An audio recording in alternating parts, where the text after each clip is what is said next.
ಕಳ್ಳರು ಅಂತ ತೋರಿಸೋದಕ್ಕೆ ನಮಗೇನು ಸಮಸ್ಯೆ ರೀ? ಖಂಡಿತವಾಗ್ಲೂ ತೋರಿಸ್ತೇವೆ. ಅಂತ ಪ್ರಕರಣಗಳು ಸಾರ್ವಜನಿಕರ ಬಸಾರ ನನಗೆ ಸಮಸ್ಯೆ ಆಗಿದೆ, ನೀವು ಸಹಾಯ ಮಾಡ್ರಿ ಅಂತ ಹೇಳಿದ್ರೆ ಖಂಡಿತವಾಗ್ಲೂ ಮಾಡ್ತೇವೆ. ರಾಜ್ಯದ ಯಾವುದೇ ಪತ್ರಕರ್ತರ ಸಂಘದಲ್ಲಿ ಇರತಕ್ಕಂತ ಏನು ಪತ್ರಕರ್ತರಿದ್ದಾರೋ, ವರದಿಗಾರರಿದ್ದಾರೋ, ಅವರಿಗೆ ಒಂದು ವೇಳೆ ಅನ್ಯಾಯವಾದ್ರೆ, ಅವರಿಗೆ ಮೂಲಭೂತ ಸೌಕರ್ಯಗಳು ಸಿಗದೇ ಹೋಗಿರ್ತಕ್ಕಂಥ ಸಂದರ್ಭದಲ್ಲಿ ಕಲ್ಯಾಣ ಕರ್ನಾಟಕ ಕಾರ್ಯನಿರತ ಪತ್ರಕರ್ತರ ಸಂಘ ಮೊದಲನೇದಾಗಿ ಮುಂದೆ ಬಂದು ಅವರ ಪರವಾಗಿ ಹೋರಾಟವನ್ನ ಮಾಡ್ತೇವೆ. ಈಗಾಗಲೇ ಪತ್ರಕರ್ತರ ಅಭಿವೃದ್ಧಿಗಾಗಿ ನಮ್ಮ ಕಲ್ಯಾಣ ಕರ್ನಾಟಕ ಕಾರ್ಯನಿರತ ಪತ್ರಕರ್ತರ ಸಂಘದ ವತಿಯಿಂದ 10 ಲಕ್ಷ ರೂಪಾಯಿಯ ವಿಮೆಯನ್ನ ಇಟ್ಟಿದ್ದೀವಿ. ಇಡೀ ರಾಜ್ಯದ ಪ್ರತಿಯೊಬ್ಬ ಸ್ವಾಭಿಮಾನಿ ಪತ್ರಕರ್ತನಿಗೆ ಈ ಸಂದರ್ಭದಲ್ಲಿ ಕರೆಯನ್ನ ನೀಡ್ತಾ ಇದ್ದೇನೆ. ನೀವು ನಮ್ಮ ಸಂಘದ ಸದಸ್ಯರಾದ್ರೆ ಸಾಕಷ್ಟು ತುಂಬಾ ಖುಷಿ ಆಗುತ್ತೆ. ಆದ್ರೆ ನೀವು ಬರದೇ ಇದ್ರೂ ಪರವಾಗಿಲ್ಲ, ನೀವು ನಮ್ಮ ಪತ್ರಕರ್ತರು, ನೀವು ಸಮಸ್ಯೆ ಅನುಭವಿಸಿದಾಗ ನಾವು ನಿಮ್ಮೊಂದಿಗೆ ಇರ್ತೇವೆ ಎನ್ನುವ ಒಂದು ಭರವಸೆಯನ್ನ ನೀಡ್ತೇನೆ.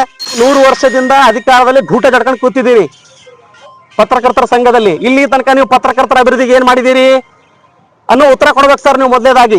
ಅಥವಾ ನೀವು ಅಧಿಕಾರದಲ್ಲಿ ಇದ್ದಿರ್ತಕ್ಕಂಥ ಸಂದರ್ಭದಲ್ಲಿ ಸಾರ್ವಜನಿಕರ ಅಭಿವೃದ್ಧಿಗಾಗಿ ಏನು ಮಾಡಿದ್ದೀರಿ ಅಂತ ಅನ್ನುವ ಸ್ಪಷ್ಟತೆ ನೀಡಬೇಕು ನೀವು. ಪತ್ರಕರ್ತರು ಅಂದ ಕೂಡಲೇ ಏನಪ್ಪಾ ಅಂತ ಕೇಳಿದ್ರೆ, ಕೆಲವು ಅಧಿಕಾರಿಗಳಾಗಿರ್ಬಹುದು, ರಾಜ್ಯದಲ್ಲಿ ಅಂತ ಸಾಕಷ್ಟು ಪ್ರಕರಣಗಳು ಬರ್ತಾವೆ, ರಾಜಕಾರಣಿಗಳಾಗಿರ್ಬಹುದು, ಅಥವಾ ಕೆಲವರು ಏನಪ್ಪಾ ಅಂತ ಕೇಳಿದ್ರೆ ಅವ್ರನ್ನ ಡಾಮಿನೇಟ್ ಮಾಡಬೇಕು ಅಂತ ಪ್ರಯತ್ನ ಪಡ್ತಾರೆ. ಹೆದರ್ಸ್ಬೇಕು, ಬೆದರ್ಸ್ಬೇಕು, ಅವ್ರ ಮೇಲೆ ಪ್ರಕರಣಗಳನ್ನ ದಾಖಲಿಸಬೇಕು ಅನ್ನೋ ರೀತಿಯಲ್ಲಿ ಅವ್ರನ್ನ ಹತ್ತಿಕ್ಕಬೇಕು ಅನ್ನೋ ಕೆಲಸವನ್ನ ಮಾಡ್ತಾರೆ. ಅವರಿಗೂ ಕೂಡ ಅಧಿಕಾರಿಗಳಿಗೆ, ಕೆಲವು ಅಧಿಕಾರಿಗಳಿಗೆ ಹೇಳ್ತೀನಿ, ನೀವು ಏನಾದರೂ ನಿಮ್ಮ ಅಧಿಕಾರವನ್ನು ದುರುಪಯೋಗ ಪಡಿಸ್ಕೊಂಡ್ರೆ, ಅಥವಾ ರಾಜಕಾರಣಿಗಳೇ ನೀವು ಕೂಡ ಪತ್ರಕರ್ತರ ವಿರುದ್ಧ ಇಲ್ಲ ಸಲ್ಲದ ಆರೋಪಗಳನ್ನ ಒಂದು ವೇಳೆ ನೀವು ಮಾಡಿದ್ರೆ ನಿಮ್ಮ ಹಣೆ ಬರ ಮುಂದಿನ ದಿನಗಳಲ್ಲಿ ಚೆನ್ನಾಗಿರೋದಿಲ್ಲ. ಎಲ್ರಿಗೂ ನಮಸ್ಕಾರ.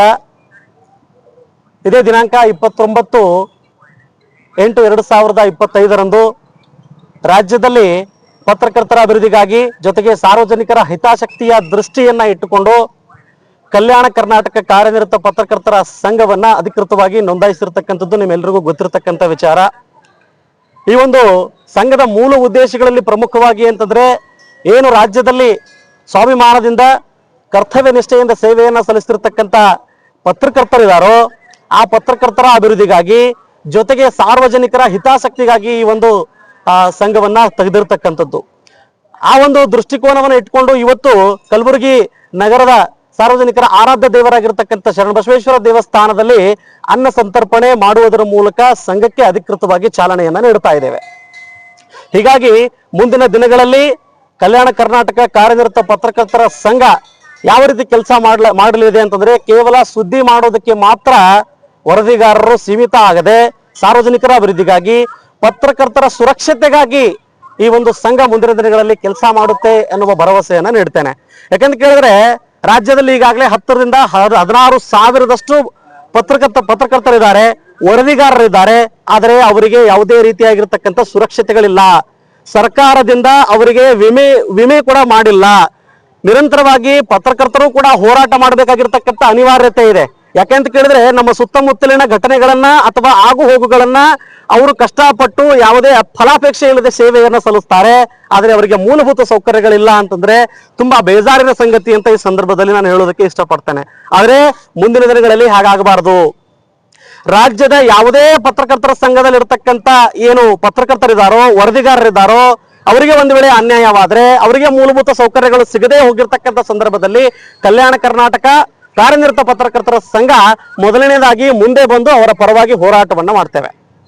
ಇನ್ನು ಸಾರ್ವಜನಿಕರ ಅಭಿವೃದ್ಧಿ ಕೂಡ ಯಾವ ರೀತಿ ಮಾಡಬಹುದು ಅನ್ನುವ ಯೋಜನೆಗಳನ್ನು ಕೂಡ ನಾವು ಮುಂದಿನ ದಿನಗಳಲ್ಲಿ ಇಟ್ಕೊಂಡಿರ್ತಕ್ಕಂಥದ್ದು. ಈಗಾಗಲೇ ಪತ್ರಕರ್ತರ ಅಭಿವೃದ್ಧಿಗಾಗಿ ನಮ್ಮ ಕಲ್ಯಾಣ ಕರ್ನಾಟಕ ಕಾರ್ಯನಿರತ ಪತ್ರಕರ್ತರ ಸಂಘದ ವತಿಯಿಂದ 10 ಲಕ್ಷ ರೂಪಾಯಿಯ ವಿಮೆಯನ್ನ ಇಟ್ಟಿದ್ದೀವಿ.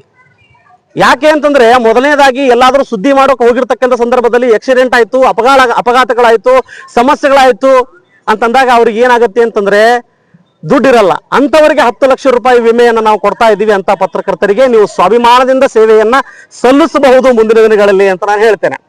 ಇನ್ನು ಸ್ವಾಭಿಮಾನ ಮತ್ತು ನಿಷ್ಠೆಯಿಂದ ಸೇವೆ ಸಲ್ಲಿಸ್ತಿರ್ತಕ್ಕಂಥ ಪತ್ರಕರ್ತರಿಗಾಗಿ ಹೊಸ ಬಿಸಿನೆಸ್ ಐಡಿಯಾಗಳನ್ನು ಕೂಡ ನಾವು ತಂದಿದ್ದೀವಿ. ಈಗಾಗಲೇ ನಾವು ಪ್ಯೂರ್ ಹಾರ್ಟ್ ಆರ್ಗ್ಯಾನಿಕ್ ಎನ್ನುವ ಒಂದು ಕಂಪನಿ ತೆಗೆದಿದ್ದೇವೆ.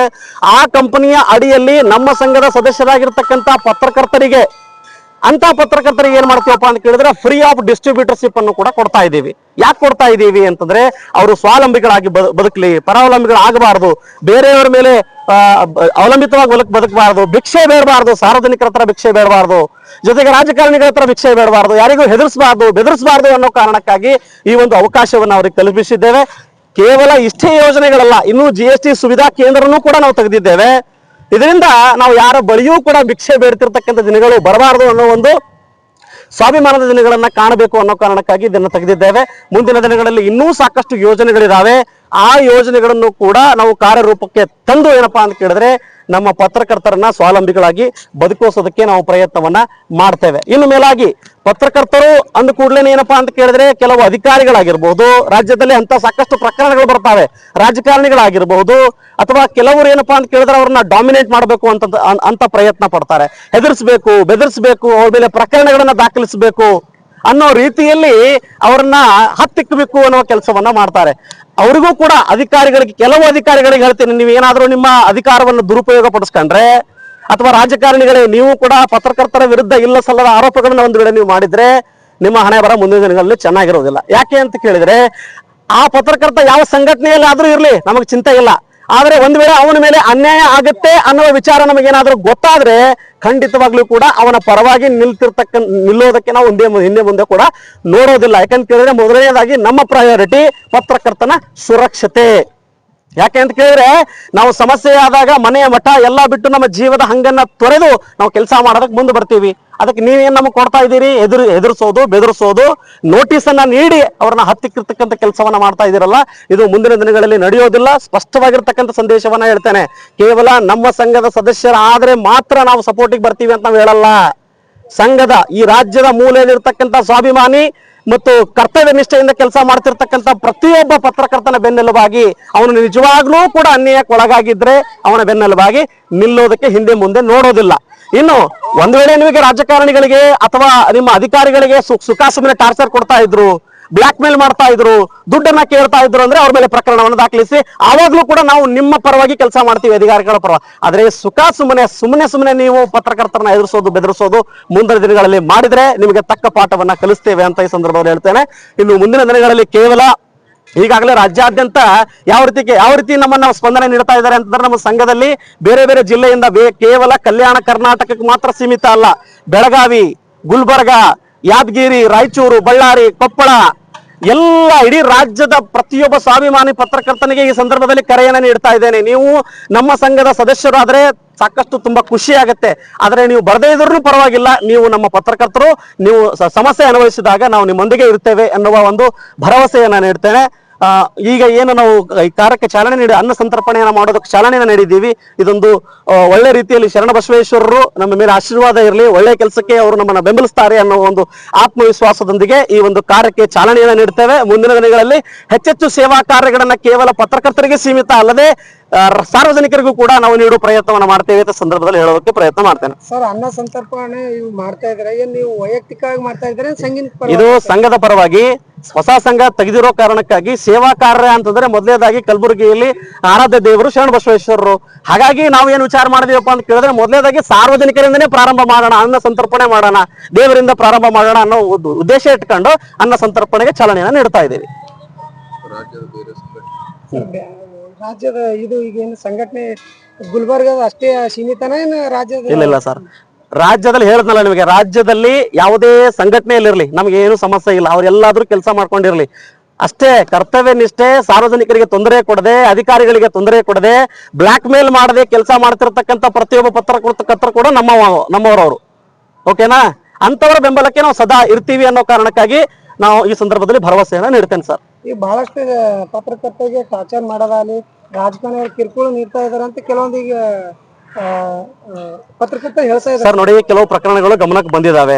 ಅವ್ರು ಸುದ್ದಿ ಮಾಡಿದ್ರೆ ಏನ್ ಮಾಡ್ತಾರೆ ಅಂತ ಕೇಳಿದ್ರೆ ಹೆದರ್ಸ್ತಾರೆ, ಸುದ್ದಿ ತೆಗಿಬೇಕು, ವಿಡಿಯೋ ಡಿಲೀಟ್ ಮಾಡಬೇಕು, ಇಲ್ಲಾಂದ್ರೆ ನಿನ್ ಮೇಲೆ ಪ್ರಕರಣ ದಾಖಲೆ ಮಾಡ್ತೀನಿ, ಯಾಕೆ ಸುದ್ದಿ ಮಾಡಿದೀಯಾ ಅಂತ ಕೇಳ್ತಾರೆ. ಅಂತವ್ರಿಗೆ ಈ ಒಂದು ವೇದಿಕೆಯಿಂದನೇ ನಾನು ಅವರಿಗೆ ಎಚ್ಚರಿಕೆನೇ ನೀಡ್ತೇನೆ. ಏನಪ್ಪಾ ಅಂತ ಕೇಳಿದ್ರೆ, ಒಂದ್ ವೇಳೆ ಆ ಒಬ್ಬ ವರದಿಗಾರ ಸತ್ಯದ ಪರವಾಗಿ ಕೆಲಸ ಮಾಡಿದ್ರೆ, ಅದು ಸತ್ಯನೇ ಆಗಿದ್ರೆ ಡಿಲೀಟ್ ಮಾಡೋ ಮ್ಯಾಟರೇ ಇಲ್ಲ, ನಾವು ಮಾಡೋದು ಇಲ್ಲ. ಅಂತವರ ಪರವಾಗಿ ಒಂದ್ ವೇಳೆ ಸಮಸ್ಯೆಯಲ್ಲಿ ಸಿಲುಕಿಬಿದ್ರೆ ಕಾನೂನಾತ್ಮಕವಾಗಿ, ಸಂವಿಧಾನಾತ್ಮಕವಾಗಿ ಯಾವುದೇ ಸಮಸ್ಯೆ ಪ್ರಾಬ್ಲಮ್ ಮೈಮೆ ಎಳ್ಕೊಂಡಲ್ಲ, ಸಂವಿಧಾನದೊಳಗೆ ಏನು ಅವಕಾಶ ಇದೆ, ಕಾನೂನಲ್ಲಿ ಏನು ಅವಕಾಶ ಇದೆ, ಅದನ್ನ ಸಹಾಯವನ್ನು ತೆಗೆದುಕೊಂಡು ಅವ್ರ ಬೆಂಬಲಕ್ಕೆ ನಿಲ್ತೇವೆ ನಾವು. ಸರ್, ಕೆಲವೊಂದು ಆಸ್ಪತ್ರೆಯವರು ಜನರಿಗೆ ಬಹಳಷ್ಟು ತೊಂದರೆ ನೀಡ್ತಾ ಇದಾರೆ ಅಂತ ಕೇಳಿ ಬರ್ತಾ ಇದೆ. ತಮ್ಮ ಸಂಘಿನ ವತಿಯಿಂದ 100% ನೋಡಿ, ಕೆಲವೊಂದು ಪ್ರಕರಣಗಳು ಹೇಗಾಗ್ತವೆ ಅಂದ್ರೆ, ಯಾರು ಕಷ್ಟವನ್ನ ಅನುಭವಿಸಿದ್ದಾರೆ ಅವ್ರು ಬಂದು ಹೇಳ್ಬೇಕು ಮೊದಲನೇದಾಗಿ. ಹೌದಾ, ನಂಗೆ ಸಮಸ್ಯೆ ಆಗಿದೆ ಸರ್, ಅವರೇ ಹೆದರ್ಕೊಂಡ್ರೆ ಅವ್ರ ವಿರುದ್ಧ ಸುದ್ದಿ ಮಾಡ್ಲಿಕ್ಕೆ ಹೆಂಗ್ ಸಾಧ್ಯ ಇದೆ? ಅದನ್ನ ನಾವು ವೈಯಕ್ತಿಕವಾಗಿ ತೆಗೆದುಕೊಂಡಂಗಾಗತ್ತೆ. ಈಗ ಏನಾಗಿದೆ, ಆಸ್ಪತ್ರೆ ಪರವಾಗಿ ಪೊಲೀಸ್ ಇಲಾಖೆ ಇರ್ಬೋದು, ಜಿಲ್ಲಾಡಳಿತ ಸಪೋರ್ಟ್ ಮಾಡ್ತಾ ಇದೆ ಸರ್. ಅವ್ರಿಗೂ ಕೂಡ ಹೇಳ್ತಾ ಇದೀನಿ ಸರ್, ಇದಕ್ಕೂ ಮುಂಚೆನೂ 10 ಸರ್ತಿ ನಾನು ಸುದ್ದಿ ಮಾಡಿ ಹೇಳಿದೀನಿ ಸರ್. ನೀವು ಜಿಲ್ಲಾಡಳಿತ ಆಗಿರ್ಬಹುದು ಅಥವಾ ಏನು ಸ್ಥಳೀಯವಾಗಿ ಒಂದು ವೇಳೆ ಅಂತ ಪ್ರಕರಣಗಳಾದಾಗ ನೀವು ಸಾರ್ವಜನಿಕರಿಗೆ ಸಹಾಯ ಮಾಡ್ಲಿಲ್ಲ, ಅವ್ರ ಬೆಂಬಲಕ್ಕೆ ನಿಲ್ಲಿಲ್ಲ ಅಂದ್ರೆ ನಿಮ್ಮ ಮುಖವಾಡವನ್ನು ಕೂಡ ಸಾರ್ವಜನಿಕರಿಗೆ ತೋರಿಸ್ತೀವಿ. ರಾಜ್ಯದ ಜನತೆಗೆ ನಿಮ್ಮನ್ನ ತೋರಿಸೋದು ನಮಗೇನು ದೊಡ್ಡ ವಿಷಯ ಅಲ್ಲ. ಕಳ್ಳರು ಅಂತ ತೋರಿಸೋದಕ್ಕೆ ನಮಗೇನು ಸಮಸ್ಯೆ ರೀ? ಖಂಡಿತವಾಗ್ಲೂ ತೋರಿಸ್ತೇವೆ. ಅಂತ ಪ್ರಕರಣಗಳು ಸಾರ್ವಜನಿಕರು ಸರ್ ನನಗೆ ಸಮಸ್ಯೆ ಆಗಿದೆ, ನೀವು ಸಹಾಯ ಮಾಡ್ರಿ ಅಂತ ಹೇಳಿದ್ರೆ ಖಂಡಿತವಾಗ್ಲೂ ಮಾಡ್ತೇವೆ. ರಾಜ್ಯದಲ್ಲಿ 100 ವರ್ಷದಿಂದ ಬರ್ತಕ್ಕಂಥ ಸಂಘಟನೆಗಳು ಪತ್ರಕರ್ತರ ಸಂಘ, ಅವ್ರು 100 ವರ್ಷದಿಂದ ಪತ್ರಕರ್ತರಾಗಿ ಇಲ್ಲಿವರೆಗೂ ಯಾವುದೇ ಸೌಲಭ್ಯ ಕೊಡ್ಸಿಲ್ಲ ಸರ್ ಸರ್ಕಾರದಿಂದ. ಅದನ್ನ ನೀವು ಇತ್ತೀಚಲಾಗಿ ತೆಗೆದ್ರೆ ನೀವು ಏನ್ ಕೊಡುವ ಒಂದು ಭರವಸೆ ಇದೆ ಸರ್? ಸರ್ ಬಹಳ ಸಿಂಪಲ್ ಆಗಿ ಹೇಳ್ತಿದ್ದೀನಿ ಕೇಳಿ. ನಾವು ಸರ್ಕಾರವನ್ನ ನೆಚ್ಚಿಕೊಂಡು ಕೂತಿಲ್ಲ ಪತ್ರಕರ್ತರು. ನಾವು ಮತ್ತೊಬ್ಬರ ಸಮಸ್ಯೆಯನ್ನ ತೋರಿಸುವುದು ಗೊತ್ತು, ಅದ್ರ ಪರವಾಗಿ ಕೆಲಸ ಮಾಡೋದು ಗೊತ್ತು, ನಮಗೆ ಕೆಲಸ ಮಾಡೋದು ಗೊತ್ತು. ಅದಕ್ಕೆ ಮುಂಚೆನೆ ಹೇಳ್ತಿದ್ದೀನಿ, ಸರ್ಕಾರ ನಮಗೆ ವಿಮೆ ಮಾಡುತ್ತೋ, ಬಿಸ್ನೆಸ್ ಕೊಡುತ್ತೋ, ದುಡ್ಡು ಕೊಡುತ್ತೋ, ಅದ್ರ ಮೇಲೆ ನಮಗೆ ಎಕ್ಸ್ಪೆಕ್ಟೇಷನ್ ಇಲ್ಲ. ಆದ್ರೆ ಹೋರಾಟ ಮಾತ್ರ ಇರುತ್ತೆ. ಆದ್ರೆ ಅದಕ್ಕೂ ಮುಂಚೆ ನಾವೇನ್ ಹೇಳ್ತಾ ಇದ್ರಿ, ನಿಮ್ಮ ಲೈಫು ಅಥವಾ ನಿಮ್ಗೆ ಏನಾದ್ರೂ ಸಮಸ್ಯೆ ಆದ್ರೆ ನಿಮ್ಮ ಹಿಂದಿರ್ತಕ್ಕಂಥ ಏನು ಕುಟುಂಬ ಇದೆ, ಆ ಕುಟುಂಬಕ್ಕೆ 10 ಲಕ್ಷ ರೂಪಾಯಿ ನಾವೇ ವಿಮೆಯನ್ನ ಘೋಷಣೆ ಮಾಡಿದ್ದೇವೆ. ನೀವು ಸುರಕ್ಷಿತವಾಗಿದ್ದೀರಿ. ಮೇಲಾಗಿ ನಿಮ್ಗೆ ಬಿಸಿನೆಸ್ ಮಾಡಬೇಕು ಅನ್ನುವ ಏನಾದ್ರು ಇಚ್ಛೆ ಇದ್ರೆ ಬಿಸಿನೆಸ್ ಮಾಡ್ತಿರ್ತಕ್ಕಂಥ ಎಲ್ಲ ಸವಲತ್ತುಗಳನ್ನ ನಾವು ಕಲ್ಪಿಸ್ತೀವಿ, ಬನ್ನಿ ನಮ್ಮ ಹತ್ರ ಅಂತ ಹೇಳ್ತಿದೀವಿ. ಇಲ್ಲ, ಬೇರೆ ಸಂಘಟನೆದವರು ಇಲ್ಲಿ ತನಕ ಅವರಿಗೂ ಒಂದು ಹೇಳ್ತೀನಿ ನಾನು, ಸರ್ ನೀವು 100 ವರ್ಷದಿಂದ ಅಧಿಕಾರದಲ್ಲಿ ಢೂಟ ಜಡ್ಕೊಂಡು ಕೂತಿದ್ದೀರಿ ಪತ್ರಕರ್ತರ ಸಂಘದಲ್ಲಿ. ಇಲ್ಲಿ ತನಕ ನೀವು ಪತ್ರಕರ್ತರ ಅಭಿವೃದ್ಧಿಗೆ ಏನ್ ಮಾಡಿದ್ದೀರಿ ಅನ್ನೋ ಉತ್ತರ ಕೊಡ್ಬೇಕು ಸರ್ ನೀವು ಮೊದಲೇದಾಗಿ. ಅಥವಾ ನೀವು ಅಧಿಕಾರದಲ್ಲಿ ಇದ್ದಿರ್ತಕ್ಕಂಥ ಸಂದರ್ಭದಲ್ಲಿ ಸಾರ್ವಜನಿಕರ ಅಭಿವೃದ್ಧಿಗಾಗಿ ಏನ್ ಮಾಡಿದ್ದೀರಿ ಅಂತ ಅನ್ನುವ ಸ್ಪಷ್ಟತೆ ನೀಡಬೇಕು. ನೀವು ನೀಡಿಲ್ಲ ಅಂತಂದ್ರೆ ಹಿಂದೆ ಆಗಿರ್ತಕ್ಕಂಥದ್ದು ಹೋಯ್ತು. ಮುಂದೆ ನಾವು ನಿಮಗೆ ನೇರವಾಗಿ ಪ್ರಶ್ನೆ ಕೇಳ್ತೇವೆ. ಯಾಕೆಂದ್ರೆ ನೀವು ಅಧಿಕಾರದಲ್ಲಿದ್ದೀರಿ, ನಿಮಗೆ ಪ್ರಶ್ನೆ ಮಾಡ್ತಿರ್ತಕ್ಕಂಥ ಹಕ್ಕು ನಮಗಿದೆ. ಸಾರ್ವಜನಿಕರಿಗೂ ಕೂಡ ಪ್ರಶ್ನೆ ಮಾಡ್ತಿರ್ತಕ್ಕಂಥ ಹಕ್ಕಿದೆ. ಇಲ್ಲಿ ತನಕ ಎಲ್ಲ ನಾವು ಮಾಡ್ದಂಗೆ ನಡೆಯುತ್ತೆ ಅಂತಂದ್ರೆ ನಡೆಯೋದಿಲ್ಲ. ಸ್ಪಷ್ಟತೆ ಇರಬೇಕು, ಲೆಕ್ಕಪತ್ರಗಳು ಕೊಡಬೇಕು. ನೀವು ಅಧಿಕಾರದಲ್ಲಿದ್ದಾಗ ಏನೇನು ಸೇವೆ ಮಾಡಿದ್ದೀರಿ ಅಂತ ಹೇಳ್ಬೇಕು. ಪತ್ರಕರ್ತರಿಗೆ ಒಂದು ನಾವು ಬಸ್ ಪಾಸ್ ಮಾಡೋದಕ್ಕೆ ಇಷ್ಟು ವರ್ಷಗಳು ಬೇಕಾಯ್ತು. ಅದನ್ನು ಕೂಡ ಬಸ್ ಪಾಸ್ ನೀವು ಕತೆ ಕೇಳಿದ್ರೆ ತಲೆ ತಿರುಗಿ ಹೋಗುತ್ತೆ. ಹೆಂಗೆ ಅಂತ ಕೇಳಿದ್ರೆ ಅಷ್ಟೊಂದು ರೂಲ್ಸು ರೆಗ್ಯುಲೇಷನ್ಸು.